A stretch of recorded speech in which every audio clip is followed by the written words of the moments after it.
So we're working on my place today. We're not doing any tree work. I got Gabe over here with me, so I bit the bullet and opted to do this because this has kind of got to be done before it starts raining and gets wet. Because once it gets wet, then the next time this will be able to be done will be next year at this time. Go up here and kind of show y'all what is going on. So for years, this water's came out from my neighbor property over here, and it typically goes this way for a quarter of a mile all the way across me, and then runs down another creek, this Doug Creek, to the big creek, which is called Magby. Well, I wanted to come through here and come out of here, and I wanted to go that way and just use this for an emergency for there, because it's a lot quicker to get to Magby down through here than it is going that way a quarter mile and then turning back to the left. So Kevin and I came over here and we've got this kind of roughed in. I've got my tripod set up. I've got a Benchmark right here, just step by it, and kind of have roughed in this front. I hadn't shot it yet. Well, I shot it. I know where the grade has got to end up at, but it's just kind of roughed in. What we did was, is we come down my property line. It's right over there, like where the pines start at. Come down through here and cleared out a lane all the way down this ditch. See, there's a beaver dam right there. So we're going down there and we're gonna work our way back, just dipping the ditch out. Just kind of like anything in it, just basically making a swipe, because it's got good fall from behind that beaver dam. All the way down is a real nice fall. So once we get it all the way back up to right here, then I'll put my attachment on the stick of the Kubota, and then I'll get all this on grade so that this water will go from here back down that way. So we're gonna take Gabe down here, kind of showing what we got going on and get him started. Really got the Jawbone bucket on there. Also got my 3-foot bucket is sitting over there too, just in case we need it. But we'll get down here and I'll show what all we doing. So you see this lane down here cleared up. That tree right there is my property line, and that next tree up there kind of on the left. So I was able to keep it on me here. Now I maintain this and come down there and spray it, bush hog it, whatever, and keep everything kind of down on it where I can ride this bank right here, as I need to maintain it. Let's walk over here and see how Gabe's coming along.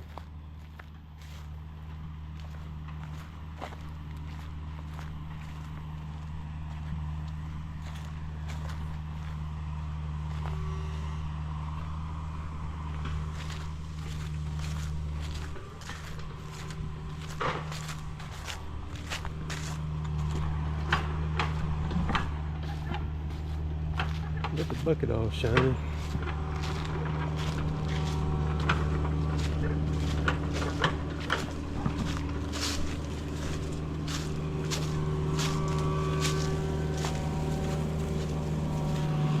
Oh yeah.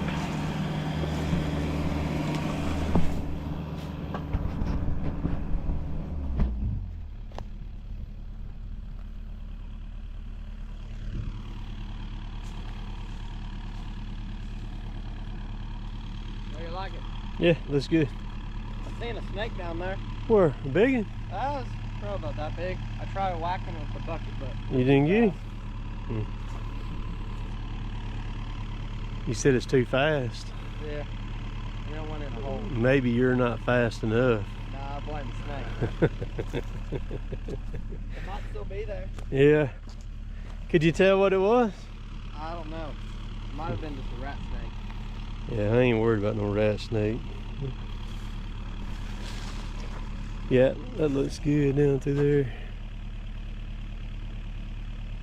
Like I said, if we get over here to cut some trees next year or something, I'll get Derek to cut all these off this creek.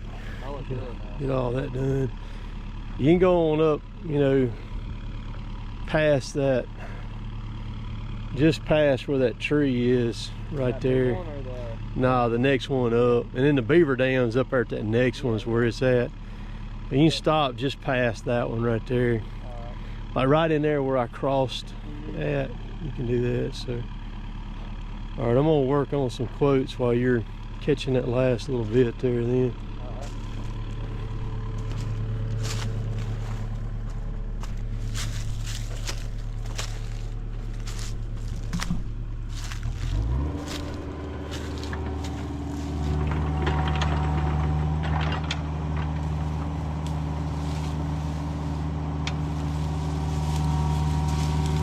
I'll make him nervous sitting there watching him.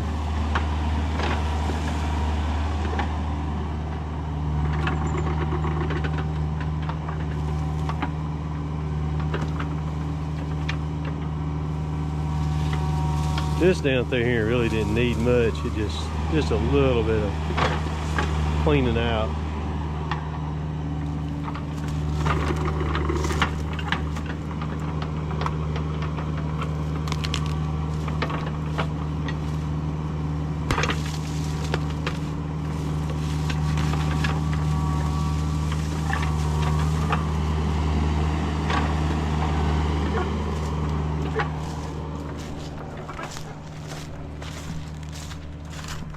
So if you have property, it's very imperative if you have water flow that comes through it, you know, in the form of either dry creeks that only runs when it's raining, or creeks that run all the time, to kind of keep those things maintained. You don't want water to start backing up on you. Some people may not care. It may not bother them to have water back up on you. But here's what'll happen if you do have water back up on you, and then if you've got a beaver situation, you say you close to a river, or you're close to a large creek where those creeks feed into the large ones, and there's beavers that frequent that large creek. The beavers are very territorial, and they're going to keep migrating and moving and starting new colonies as they have young and everything. And they just keep going, and they just keep damming up and just keep pushing the water further and further and back. Well, you ask, well, what is the negative side of having water on your property? The water on your property can completely turn it into a situation where you can't even use the property anymore. And I can show you lots of property, take you around that where you could have went 20 years ago and ran a log skidder or a tree cutter or any kind of a piece of equipment through it and worked and ran and stood up.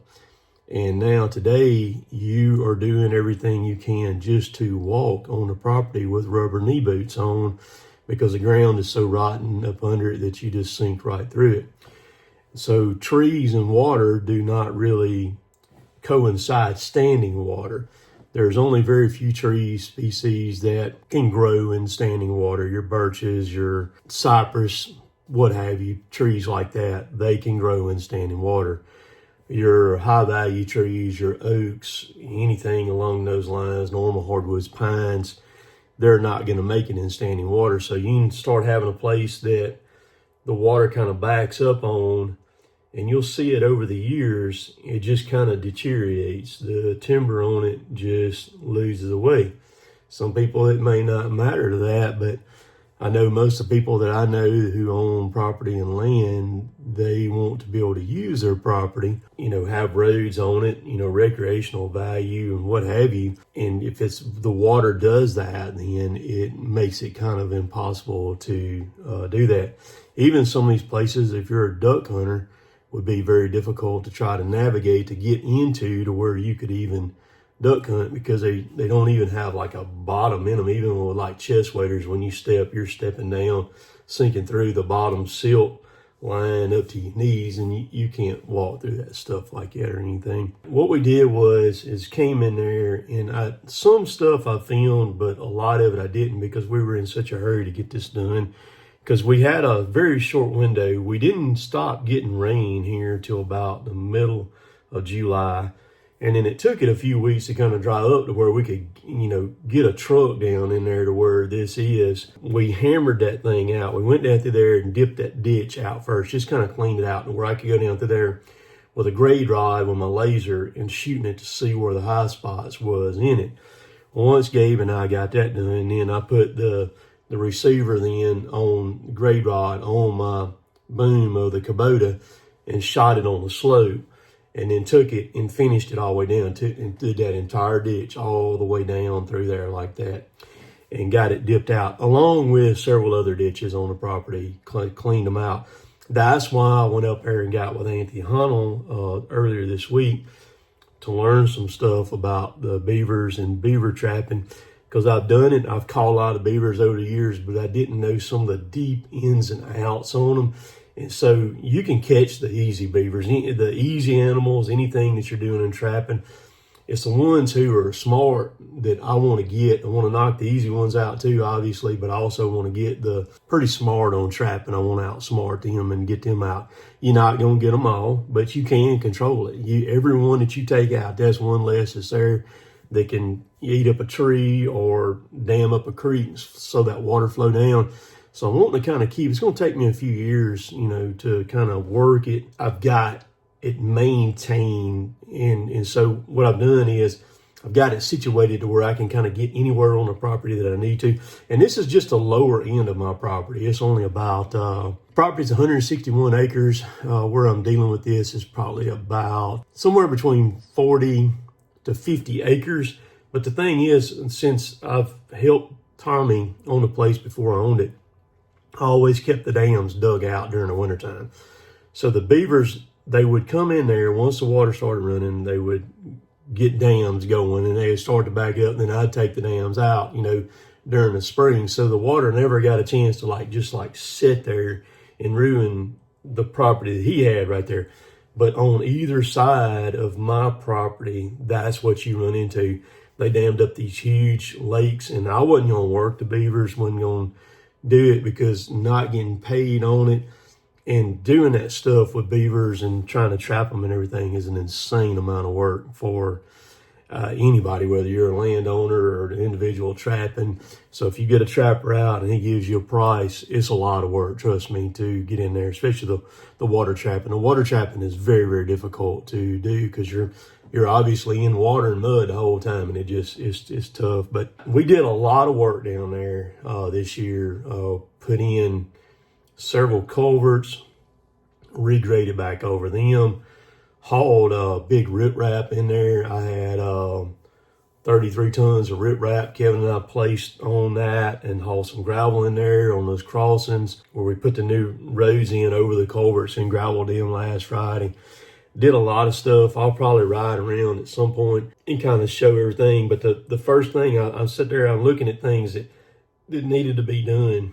And the first thing on the list was water, taking care of getting that water off, working it where the water will run, so when we get these big rains, it comes down, blows on out, keeps on going.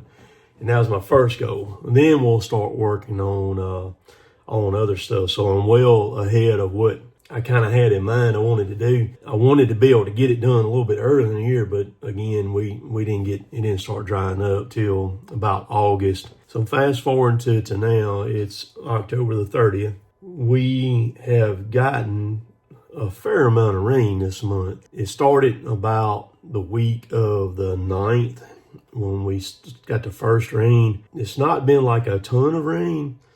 The rains that we've got has been 1 inch to 2 inches, but they've been slow, just like soaking, saturating rains. And October the 30th, right now, our ground is as rotten as it is in January, February. We're just like we're in January, February, but the leaves are still on the trees. It's still fully green, but the water is not running yet. The rainfall that we've had has just went right into the ground. And it is mind-boggling the difference that just a few weeks, 3 weeks, a time period of rain off and on, what it did to the soil here. Appreciate y'all watching. We'll catch y'all later. Later, taters.